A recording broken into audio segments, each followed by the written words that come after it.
Shalom, welcome to the Jewish View. My name is Rabbi Simon of the Chabad House of Delmar, and today we're going to be talking about the Jewish view, how the Jewish people, they recognize and live with the non-Jews in the world. So this is an interesting subject. Everybody wants to know how the Jewish people view Gentiles.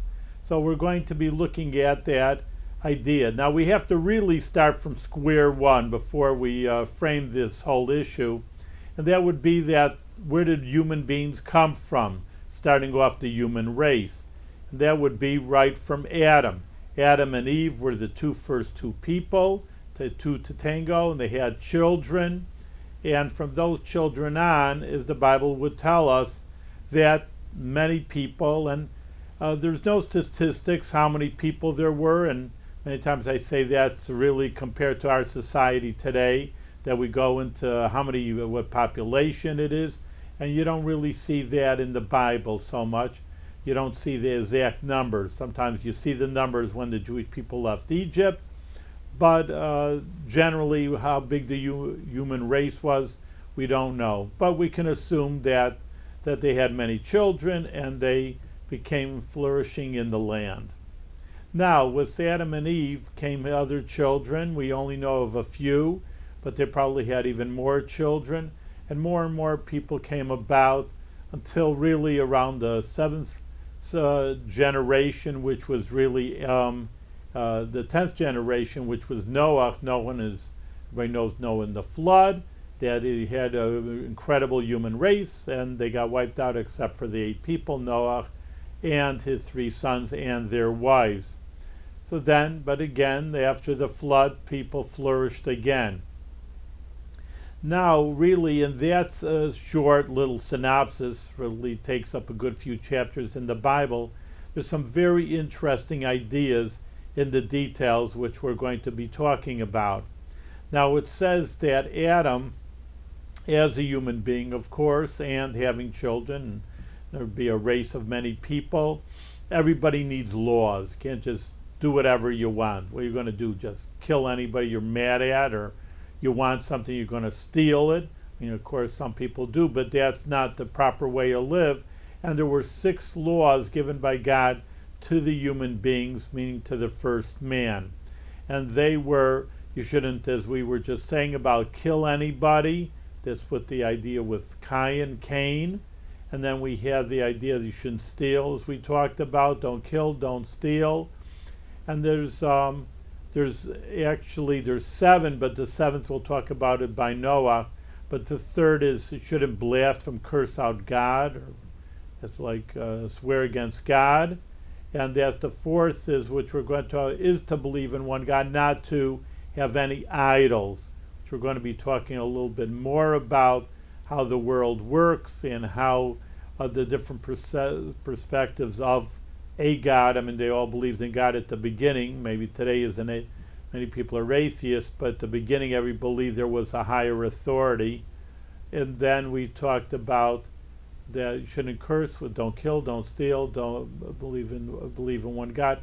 And the positive idea is to set up a court system, which, again, that people have to be punished if they do something wrong. You have policemen, you have courts in any normal society. These are very basic laws of any normal society, and really nobody can argue with them to saying that they're wrong and they think they shouldn't have them.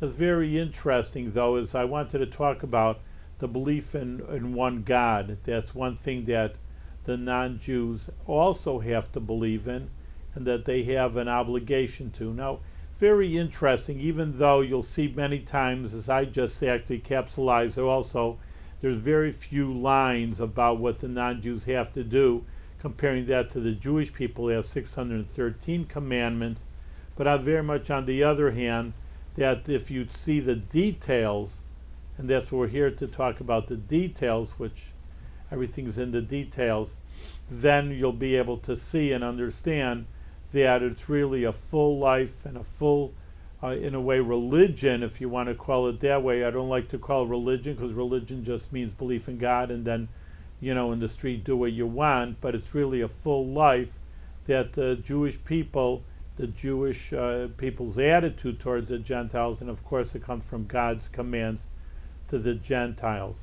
Now, that this idea that God created the world and everything in it, which is the root form of belief in one God and would be anti-idol worship, because an idol has the power over you, that if God is in charge, you don't need an idol. You go to the boss, you don't need to talk to anybody else. You don't talk to the sub worker or something if you go straight to the manager. Now, it's very, very interesting that if it's a non-Jew, it's called in Hebrew shituf, which literally means partnership. But Gentiles are allowed to believe in that, meaning that ultimately God created the world and he's in charge. But in a way, using my example of a store manager, there are managers that are in charge and they can fire people. Maybe there's one guy who's the CEO in charge of everything. And really, if he would come in, he would say, I don't like this and I don't like this, and change it here, change there. In a certain sense, using my example, is just, let's say the CEO's and he's rich already, so he's in Florida and he's there for the winter. So who's in charge? The manager. He says, you're a good manager, you're in charge.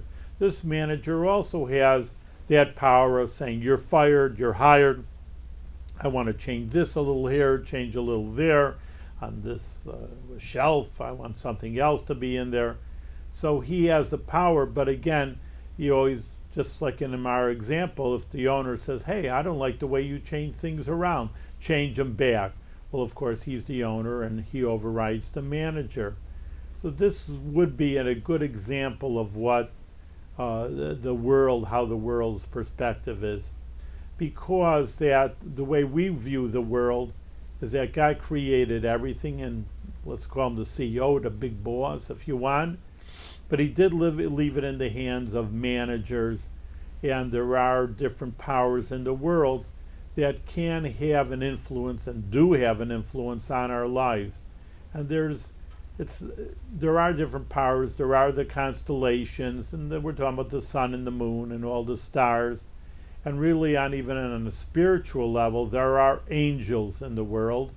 We may not see them, but they are of an influence on our world also. There's a lot of powers in our world that we just don't really see or understand, but we should have a belief that we're not in control of our destiny in every single sense. For example, that even again, I know that we're in the computer age and high tech, but when it comes, for example, that there's a little drought or a mini drought in California, that would, of course, you need the rain, you need water, and that comes from the rain. Really, science can't do that much. They're just maybe on the cutting edge of trying to do something. Bottom line, there's no rain. So certain things that we don't have the capacity to do anything about, you understand, and everybody understands that the world was created by God, and he's ultimately in charge, even though, of course, like I say, human beings can and do accomplish many things in the world, what they try to accomplish. And one example is from the idea that God had to create the world, and is from the Gemara, is from the Talmud. And they have these little debates in the Talmud. Like I say little because there are only a few lines, but actually they're very great ideas. Sometimes a person has one idea and they write a 500-page book, but here the Gemara writes a few lines and you have to think about it. I'll tell you about the story, and it's worth dwelling on many times. And it says one person, and the times of the Gemara, which is 2,000 years ago, Israel was ruled by the Romans, which is basic world history. 2,000 years ago, and they had debates. Well, there were rabbis there, and other people were foreigners, the Romans, and they were debating, trying to understand what's all this Judaism all about. And one idea was really what we were talking about. He says, prove to me that God created the world. And he says, well, you see there's an inkwell. Of course, they didn't have fountain pens. There's an inkwell, and the wind spilled over. And that's how my scroll in the book scrolls came to be, and that's why all these words are there. So the Romans, that's the most ridiculous thing in the world over here. How can an inkwell just spill over and make number 1 letters, number 2 words, number 3 intelligent sentence, let alone a whole page or whatever, a column on the scroll? It's the most ridiculous thing in the world. What are you telling me? Rabbi Akiva was, of course, a very great rabbi and a very, very intelligent person. Just you're giving me a big, you call it in Yiddish, a baba mice, a very foreign idea, like a fairy tale. So he says, well, what you're just saying, Rabbi Akiva is saying, here is just an inkwell created one, let's say, page or scroll, a column in a scroll, and that totally doesn't make sense to you that it spills over. And you're just saying, Big Bang, the world just came, and look how complicated the world is. And, we don't get into it now, but just a few examples, like everybody knows that all the atoms and the molecules and electrons, every cell in our body that is totally thought out, has an idea. The fall comes, and then the spring, the winter, the spring. These things are just, what are you saying, by accident? It just flopped together. Again, that's even, if anything, according to, if a page is incredible that it cannot be created by a fallen inkwell, surely just look around for yourself and look around at the world, and surely that cannot be created by itself. So that's very interesting. This is a logical idea that we see from the Talmud, from the Gemara, that everybody can understand. And that's what the Jewish people understand, that the Gentile have the chachma, have the wisdom to understand things, and that really should be the idea also, that a person integrates that in their life, that there is a God. And that's very important to us, because that we have to see that, like we say, a lot of people are atheists, or they don't believe in God, that God's not running the works. So that's really something that people have to tune into, so to speak, and to understand how it works. Now, number 2 is just the idea that you could say, all right, granted, maybe I'll give you granted, you may say to me, that God did create the world once upon a time, and even though Judaism says it's over 5,700 years old, because he only goes 5,000, it's still old, but other people, of course, in the science books will say millions and billions of years old is the world. So maybe granted that it took a being, that intelligent being, to create the world. But how do you know he's right here with us? Maybe he's just like, it's ridiculous to say, look, a child spins a top, and then just, because maybe he's God, and the top would last for 1 minute. God created something, if, again, we say thousands, even if you'd want to say millions of years, because he's God, he's so great, he created the world, and he just had bigger and better things to do, just like a child gets tired of their toys. But again, this is an example which you can understand, and I do underline the word understand, because we're not talking about belief now, we're talking about something that every person can understand, or who they are, is that if something is in an odd shape, like something that's, if I had a book and I'm leaning it and I'm holding it up, say, well, the book is upright because it's on a slant. Well, that's the way it is. Well, no, my hand is behind it if I would show you a book.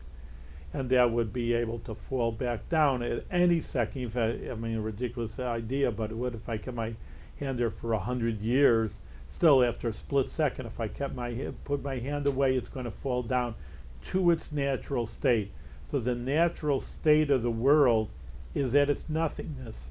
This is a very important idea now, that in Hebrew we call it yesh mi'ayin, which means something out of total nothingness. Before the world was created, there was just zero, absolute zero there. There was nothing part of the world. And this idea may be very, very difficult to understand, and I'm not saying it's impossible, but I did say it's very, very difficult to understand how to create something out of nothing. That in our times that we have in our lives around us, our basic science, you take one chemical and you change it into another one, or change one thing to another, or transfer from matter to energy. uranium to a nuclear bomb, or energy maybe to matter. And we understand, and science does this all the time, from one chemical to another, just basic chemistry in the high school, changing one form of an element to another, some kind of reaction in the lab. So that, hopefully everybody understands. Fine. But to take something absolutely that is nothing and create it into something, that's only that God has that possibility to it. We see science has no idea that they can take one thing from another. Another Talmudic idea that you take all the scientists in the world, meaning again you have all your resources, not in one country, but everybody working together, all the scientists working together, and yet unlimited budget money, billions of dollars, work on it. They can create a fly off a wing on a fly. That's the idea from absolute nothing. It didn't say they take chemicals and can make something like that, but they can make something out of nothing. And that's a very important idea, again, that everybody can understand, and again, not only believe, but the point here is to really even understand these ideas.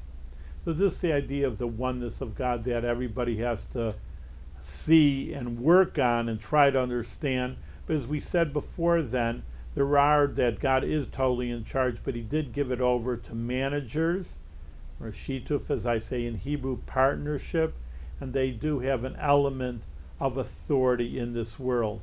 But ultimately, when a person prays, and everybody should pray, because once you believe that God's in charge and he is now interested in the world, and using my example as the CEO, and he can change anything, it's not like it is what it is, existential philosophy, and nothing can change.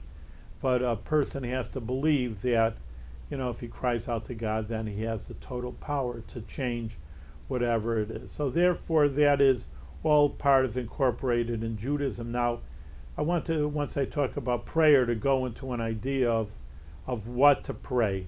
Many people come to me and they don't know. They believe in one God, but what can they pray? And actually, there's a prayer book called the Siddur in Judaism, and most, but not all, can be prayed by the non-Jews. For example, the prayers in the morning that thank God I'm alive, and Adon Olam, which is a very famous prayer also, that God is the universe, he was, he will, is, and will be, and always will be in control, and I believe in him, and there's nothing to be afraid of. That's all part of something that every person is able to pray with. But on the other hand, there is Shema Yisrael, for example, listen, Jewish people, Shem is our God, the higher authority, and then when it says Yisrael and Jewish people, then that's something that is not for the Gentiles. But otherwise, there's a lot of material in the Siddur, in the prayer book, that a non-Jew is able to pray with. And he should. It's not able. Really, there's an obligation. There is an obligation to pray to God and to recognize that he's in charge. And once you go off and think something else is in charge, well, that's being off the limits. Again, for example, you have to explain this a little more, that, for example, a person is sick. So I know there's other peoples and other religions that believe, all right, just pray to God, which is very nice. And a lot of atheists will just say, well, you just go to a doctor. You don't need God, and the doctor will take care of you. But Judaism is really right in between, and a balance between the two ideas. Yes, you should be going to a doctor. You go through normal means. Their world is made to make it better, and therefore doctors see people sick, and they're supposed to heal people, make them better. But together with this, that there's a God in charge of the world that's able to intervene and help also. He likes doing it, even though there are miracles happen, and they happen all the time and every day, and that people are immediately healed, and the doctors can't even really understand why that is. On the other hand, that we have to work through normal means, but this is very, very difficult if you understand this. And that is just that if you go to a doctor and he gives you the right medicine, does a surgery, and then you're better. So who should you thank?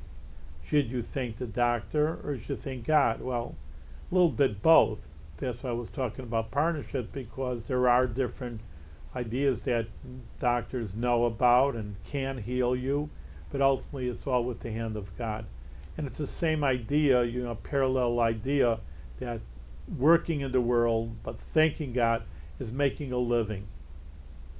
When a person works, you make money, and then you go to the store. I mean, again, in the olden days, probably you would say, have to use an example of farming, because nowadays most people just go to the supermarket and buy their loaf of bread. But all right, so a farmer also, whatever the job is, has to understand, well, I planted and I knew the right seeds and I had a good market. And then you buy the bread or you made the bread, and you sit down and eat, and you say, thank God for the bread. Well, what do you mean thank God for the bread? Either you're a farmer, I plowed, I sowed, I harvested, I baked, or a regular person goes supermarket. I worked, I had to be trained for the job. I worked, I made money, I bought it, and I brought it home. I did everything. It didn't come from the manna from heaven on my doorstep. I had to work for it. So this is the same idea as we're talking about with the medicine and the doctor, is that even though, yes, you sit on your seat and do nothing, you're going to get nothing, of course. We all know that, so you have to do something for it, and then once you get something for it, you working and you did well, and you got a good job, and you got money, and you went to the store and you knew how to do everything in your house with your oven, toaster, and you set yourself up with your table. Say, thank God for giving me for when I worked for. So that's really a very interesting, a really refined idea. On one hand, you worked and you did what you had to do in a normal means, but then you thank God. And this is what we mean, that God has partners, that I can't just say pray to God and he'll give you everything. He will give you, but you have to work through normal means in order. Either look at two examples, which are two people's main needs. When a person's sick, that's all they want to do is get better. And obviously people want to make a living and have a good family, and this is very important. This is very important. And talk about one thing leads to another about family. Now, having children, which is a very, very big issue today in the world. I mean, it always was an issue, or we wouldn't be alive if there wouldn't be children. But the idea is, should you have children? How many children? This is where you get into many ideas of, for example, of an abortion, and when the end of life, either the person's an old geezer and they're lying in bed, well, maybe they should be better off dead. So you got a lot of these issues today, there's modern day issues. And again, I hate to call it an ancient Torah, because, on one hand it is 1,000 years old. On the other hand, it's very compelling for us today to look into the Torah to find answers to very modern day issues. And this is one of them, and we'll talk about that also, because these ideas that a person has, that they're in charge of life, and I'll have a baby or not, or at the end of life kind of idea, I'll put that person to death, I'll put myself to death if I feel like it. They're just not compatible with Judaism. Judaism says, again, as we were talking about, there is a God in the world, and he's in charge. And again, as we said, you have to do what you got to do at the beginning. Obviously, you get married, and that's very, very sanctified in Judaism for the Gentiles also. You have one wife, and you settle with them, and you have a nice family, and you have children, and you have as many children as you can. And people always ask, the natural question I know is, come on, how am I going to provide for so many people in our day and age? Everything costs. So you see these articles, cost hundreds of thousands of dollars to raise a child. And, all right, fine, that's true, but, you say there's a Yiddish phrase, if I can use, God will find an advice. He knows how to take care of 7 billion people in the world. He'll take care of a few more also. And we see that. You'll find a way that God can provide for everyone. So that's important, because, the most worthwhile for many times for women, they ask them, they're corporate executives, they're actresses, they're movie stars. They really made it. What's your best production? And they would say their children.